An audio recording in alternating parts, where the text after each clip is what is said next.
Nah, karena campaign Three Hypocrites Part 3 udah terpenuhi, ya sesuai janji gue lah. Di cerita Wibu kali ini gue bakal bawain cerita Three Hypocrites Part 3. Tapi ya sebelum ke ceritanya, gue mau kasih tahu dulu nih, kalau lu mau dukung gue lebih jauh, lu bisa traktir gue kopi hitam di Traktir ID yang linknya gue taruh di deskripsi. Apalagi gitu kan, buat lu yang pengen cerita Three Hypocrites cepet lanjut, ya lu bisa lah donasiin gue kopi hitam di Traktir ID dengan hashtag lanjut cerita 3 heroin. Atau kalau lo mau dukung gua tapi pengennya bayar pakai pulsa ya, lo bisa gabung ke membership Warga Isekai. Dan kalau lo gabung, lo bisa akses konten eksklusif yang gua bikin, kayak The Zero Esper yang udah sampai chapter 13 gitu kan, dan Isekai no Shiroi Ansatsu Saga Uji sama Ninaru yang udah sampai volume 16. Dan ya volume 17 itu nanti akan memasuki timeline baru yang dimana MC-nya itu akan jadi tangan kanan sang raja atau ya tangan kanan bapaknya sendiri. Sama ya satu cerita fanfiction DxD yang berjudul High School DxD Phantom Ballet yang baru sampai chapter 5.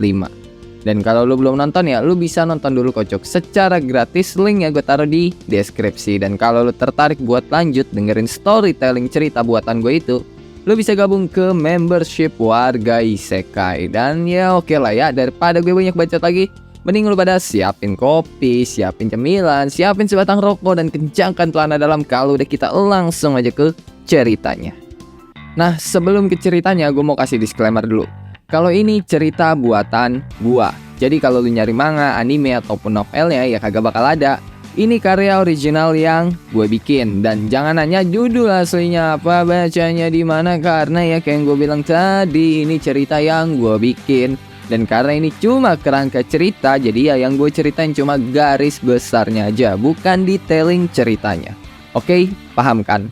Cerita dibuka dengan Nafila yang baru datang di acara dinernya gitu kan sama Rian. Ya kayak pasangan umum lah, pas lagi dinner gitu kan, mereka ngobrol-ngobrol, bahas ini itu, dan terkadang ya mereka bahas hal-hal romantis gitu kan. Nah, mereka berdua itu juga ngebahas tuh soal izin pembangunan Menara Brian yang kalau kata Rian ya, wali kota atau gubernur ya, gubernur di wilayah itu udah memberikan izin, dan Nafila itu bisa kapan aja ngebangun Menara Brian. Dan Nafila itu ya langsung meluk Rian terus bilang, "Makasih darling." Tapi ya Nafila juga ngebatin, Rian itu emang sangat berguna. Dan setelah itu cerita berpindah ke Nafila lagi yang baru pulang dari dinernya sama Rian, dan di rumah dia ketemu sama Adit dan Ciel yang lagi ada di ruang makan. Tanpa ngeliat ke Nafila, Adit nanyain tuh soal beberapa kasus yang menyangkut perusahaan Vehan, atau ya bisa dibilang ya beberapa orang gitu kan itu mengajukan tuduhan lah atas perusahaan Vehan. Dan Nafila bilang ya nggak ada masalah gitu kan. Sedangkan Ciel dia merhatiin Nafila banget tuh, mulai dari cara ngomong, jalan, dan lain-lain. Karena ya sebelumnya Fikri nyuruh Ciel itu buat merhatiin Nafila secara detail pas di rumah. Sedangkan informasi lain gitu kan itu bakal diurus sama Alif. Nah, pas Nafila mau naik gitu kan ke kamarnya, Adit nanyain tuh perusahaan farmasi lain yang tempo hari itu ngelaporin perusahaan Vehan. Dan itu bikin Nafila kaget banget karena Adit bisa tahu itu. Terus Adit senyum gitu kan sambil bilang ya semua orang penting itu ada di pihak dia, dan semua yang terjadi pada Vehan pasti Adit tahu. Dan untungnya gitu kan Nafila masih bisa ngendalin emosinya tuh sambil bilang ya udah dia urus dan Adit bisa tenang lah. Tapi ya Adit itu malah kesel gitu kan. Terus gelas di tangannya itu digenggam atau diremes gitu kan sampai pecah. Dan Adit bilang kalau Nafila itu bukan adenya, udah dia lempar itu gelas ke mukanya Nafila. Terus Adit bilang lagi, apa Nafila nggak tahu kalau yang ngambil kasus perusahaan Vehan itu Ray dan Edward. Lah denger itu Nafila kaget, terus dia malah nanya gitu kan, bukannya itu kasus udah ditutup tuh sama si Reza. Dan Adit bilang ya udah ditutup. Tapi apa Nafila nggak tahu segila apa si Ray dan Edward itu? Ya Nafila nggak tahu dong, ya dia kan nggak pernah berurusan sama Ray dan Edward. Tapi ya Adit bilang dia juga nggak pernah. Cuma Ray adalah satu-satunya jaksa yang berani ngambil kasus-kasus gede, dan dia udah pernah ngebongkar kebusukan dua perusahaan lain sampai perusahaan itu bangkrut. Dan denger itu Nafila kaget banget, dan ini pertama kalinya dia dengar ada jaksa kayak gitu. Terus Ciel yang dari tadi diem itu nimpalin. Dia pikir Nafila tahu segalanya. Ternyata ya jaksa seterkenal Ray aja Nafila nggak tahu. Dan Nafila itu langsung melototin Ciel. Iya, Nafila nggak tahu apa-apa karena dia sendiri itu belum ada 1 tahun semenjak lulus dari Harvard dan pulang ke negaranya. Terus Adit bilang Ray itu adalah jaksa yang gak kenal takut. Entah dia itu beruntung atau gimana, tapi Ray itu selalu lolos dari kematian. Dan Nabila nanya, kenapa nggak bayar si Ray aja? Dan Adit bilang ya kalau bisa dibayar udah dia bayar gitu kan. Tapi nyatanya setiap orang gitu kan yang bayar si Ray biar kasusnya ditutup, duitnya bakal dibakar di tempat sama si Ray. Dan seketika Nabila langsung sakit kepala tuh kan dengar semua itu. Setelah itu cerita berpindah ke Fauzi, Siska, dan gengnya Lazy gitu kan. Tapi Lazy-nya nggak ada nih, cuma Fauzi sama Siska doang gitu kan yang memimpin gengnya lah.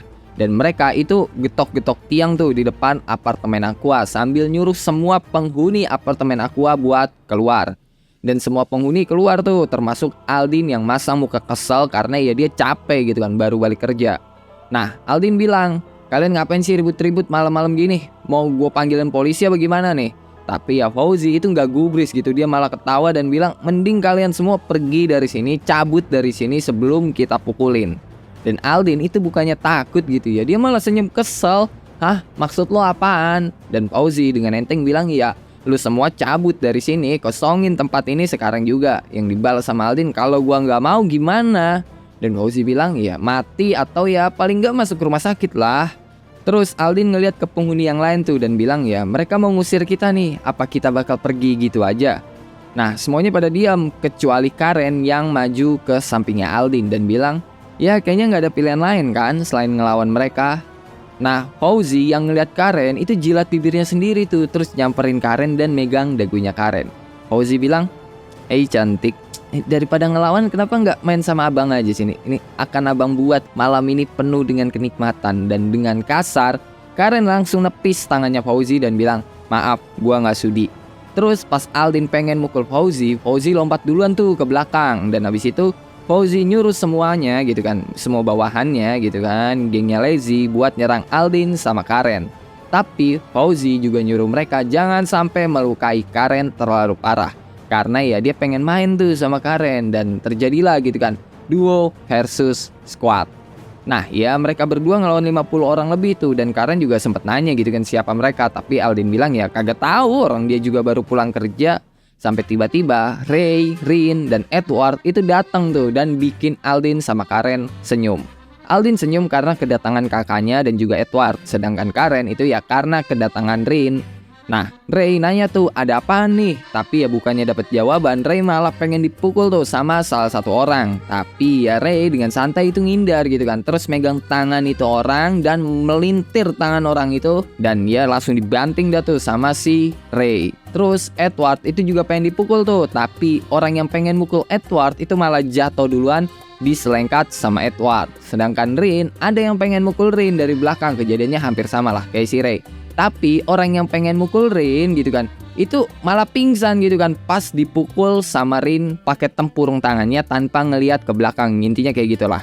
Abis itu Rin nanya tuh siapa mereka dan apa mau mereka. Dan Karen bilang nggak tahu. Tapi yang jelas mereka itu pengen ngusir penghuni apartemen Aqua.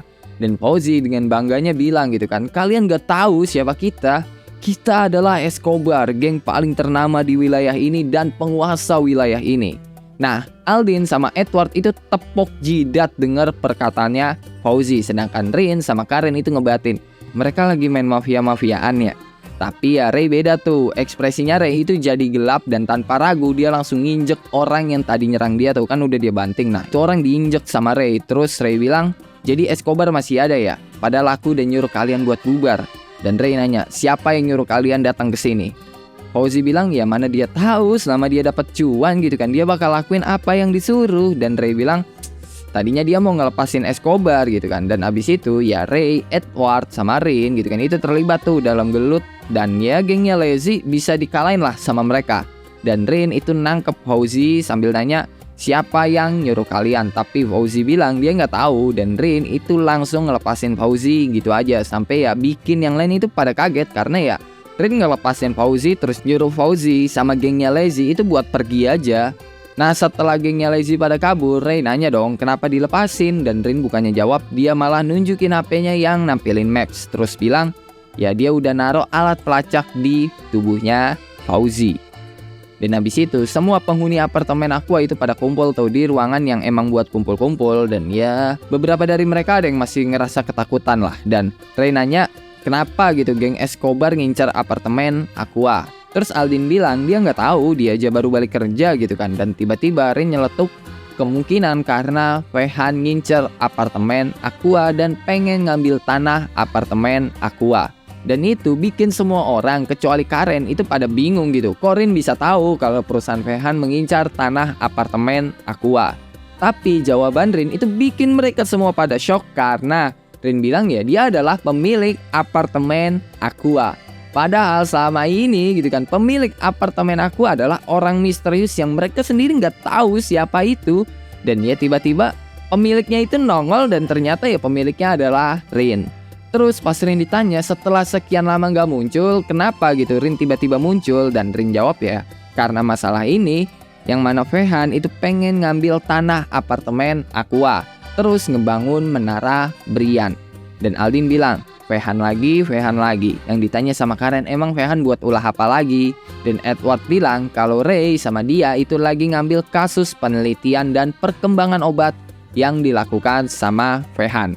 Ya sebenarnya nggak ada masalah kalau obat itu obat biasa, tapi masalahnya itu adalah narkotika. Dan kalau sampai itu diproduksi secara massal gitu kan, dan bisa dicari sama semua orang, bisa dipakai sama semua kalangan, maka semua orang dan ya semua masyarakat lah itu bisa mendapatkan narkotika dengan sangat mudah. Tinggal datang ke toko obat, beli obat itu, maka dia bisa mendapatkan narkotika. Sesimpel itu gitu loh buat dapetin narkotika, dan itulah yang menjadi bahaya. Dan kenapa perusahaan Fehan ngelakuin itu ya? Karena dia pengen semua orang yang menggunakan obat dari perusahaan Fehan ya kecanduan. Dan dengan itu makanya mereka bakal beli terus yang jadinya ya perusahaan Fehan bakal mendapatkan cuan secara terus menerus. Dan Rin bilang ya jadi narkotika yang dibawa Ray itu adalah barang bukti yang mana ya perusahaan Fehan mengembangkan narkotika yang diiyain sama Ray. Terus Rin nanya tuh, apa boleh dia ngeliat dokumen kasusnya Fehan? Dan Ray bilang ya, Rin bisa ikut dia ke ruangannya, semua berkasnya ada di situ. Setelah itu cerita berpindah ke Nafila yang baru buka laptopnya tuh buat nyari informasi soal Ray dan Edward yang tadi dibilang Adit dan Ciel. Dan dia kaget banget gitu ngeliat data dirinya Ray sama Edward itu saling bertolak belakang. Ray itu adalah lulusan SMA yang ya bisa dibilang nilainya standar-standar aja, nggak ada yang bagus gitu. Tapi dia bisa jadi seorang jaksa, sedangkan asistennya si Edward, dia itu lulusan terbaik dari jurusan hukum di universitas ternama. Tapi dia cuma jadi asistennya si Ray. Dan itu benar-benar nimbulin pertanyaan besar banget di kepalanya si Nafila. Dan gara-gara itu Nafila jadi sakit kepala gitu kan. Dan dia langsung nelpon Ellie buat nanyain soal apartemen Aqua. Ya siapa tahu itu bisa jadi obat sakit kepalanya gitu kan. Tapi ya kabar dari Ellie itu malah bikin Nafila makin sakit kepala lagi. Karena ya geng yang disuruh Budis sama Rufus itu gagal buat ngusir penghuni apartemen Aqua. Dan pas lagi nelpon begitu gitu kan, matanya Nafila nggak sengaja tuh ngeliat data diri Ray sama Edward yang masih di depan laptopnya tuh kan. Dan dia itu langsung shock pas ngeliat alamatnya Ray sama Edward yang tinggal di apartemen Aqua. Nah Ellie nanya tuh, kenapa suara Nafila tiba-tiba kayak orang kaget gitu? Tapi ya bukannya jawab, Nafila itu malah nyuruh Ellie buat nyambungin ke Budis sama Rufus. Nah di tempat Budis sama Rufus mereka itu ya lagi di tempat gengnya Lazy gitu kan. Dan Lazy gitu kan sama beberapa bawahannya kayak Fauzi dan Siska itu jatuh di lantai dengan kondisi ya kaki mereka habis ditembak sama Budis dan Rufus. Nah Budis sama Rufus itu sempat bilang gitu kan, jadi kalian ngurus kayak gitu aja kagak bisa, ah? Dan tiba-tiba gitu kan mereka itu ditelepon tuh sama Nafila dan ya diangkat lah. Mereka juga sempat minta maaf karena gagal gitu kan buat ngusir penghuni apartemen Aqua. Tapi mereka berdua itu malah kaget banget pas Nafila bilang dia nggak peduli soal itu. Dan Budis itu menyeringai sedangkan Rufus itu masih masang muka cool pas Nafila bilang bunuh aja penghuni apartemen Aqua, terutama orang yang bernama Ray dan Edward. Dan tanpa bertanya gitu kan mereka bilang oke mam. Dan setelah telepon dari Nafila mati, Budis sama Rufus ngeliat ke arah Lazy. Terus mereka bilang, Lazy sama gengnya dikasih satu kesempatan lagi. Tapi kali ini bukan ngusir penghuni apartemen Aqua. melainkan bunuh mereka. Sedangkan di tempat Adit, dia itu lagi asik tuh minum wine sambil dengerin musik klasik gitu kan. Dan di tangannya juga ada dokumen lah. Terus Adit bilang, kau pikir aku nggak tahu apa yang pengen kau lakukan, Nabila? Adik kecilku ini emang sungguh naif. Dan Adit itu langsung nelpon salah satu kenalannya tuh. Terus dia bilang, ambil tanah apartemen aku, gimana pun caranya, mau bunuh mereka, mau ambil secara paksa, terserah. Yang jelas ambil tanah apartemen aku. Setelah itu cerita balik lagi tuh ke Ray, Rin, Karen, dan Edward sama Aldin yang lagi ada di ruangannya Ray buat ngebahas kasus perusahaan Vehan. Dan Rin sama Karen itu sampai ngomong kasar gitu kan, ngeliat berkas-berkas perusahaan Vehan, atau lebih tepatnya ya berkas kasus yang melibatkan perusahaan Vehan lah. Karena ya Vehan itu bener-bener brengseknya minta ampun. Kasus narkotika, pembunuhan, penculikan, dan lain-lain, itu semua atas suruhannya Vehan. Dan itu semua emang ada di berkas gitu, tapi nggak ada bukti konkretnya, makanya mereka nggak bisa dijatuhi hukuman. Dan Rin juga sempat bilang gitu kan, Vehan itu udah kayak para mafia di Eropa, ya sama aja 11-12 kalau kata Rin. Nah pas lagi bahas perusahaan Vehan gitu kan, Ray bilang ya dia pengen ngerokok sebentar di luar. Dan pas lagi asik nyebat gitu kan di luar, tiba-tiba ada 3 orang yang bawa pisau pengen nyerang Ray. Dan Ray bilang, kayaknya malam ini ribut banget sih. Abis itu Ray matiin rokoknya dan ngebuka kancing jasnya. Terus Ray bilang, maju kalian, kacung Vehan. Dan kalau lu pengen cerita Three Hypocrites ini cepet lanjut, lu bisa traktir gue kopi hitam di Traktir ID yang linknya gue taruh di deskripsi. Dan kalau campaignnya udah terpenuhi, gue bakal lanjut Three Hypocrites ke part 4. Dan oke lah, cukup sampai di sini buat cerita kali ini. Gimana menurut lo nih Cuk soal cerita Three Hypocrites kali ini? Apakah menarik atau tidak? Coba tulis jawaban lo di kolom komentar. Kalau lu ada pertanyaan, pendapat, saran, requestan, atau bacotan gak penting lu pada lu bisa tulis di dalam kolom komentar. Kalau lu suka sama video kali ini, lu bisa tekan tombol like. Kalau lu gak suka, lu juga boleh dislike. Gue gak maksa lu, gue cuk buat tekan tombol like. Dan jangan lupa ngopi hari ini. Sampai jumpa di video selanjutnya. Bye bye.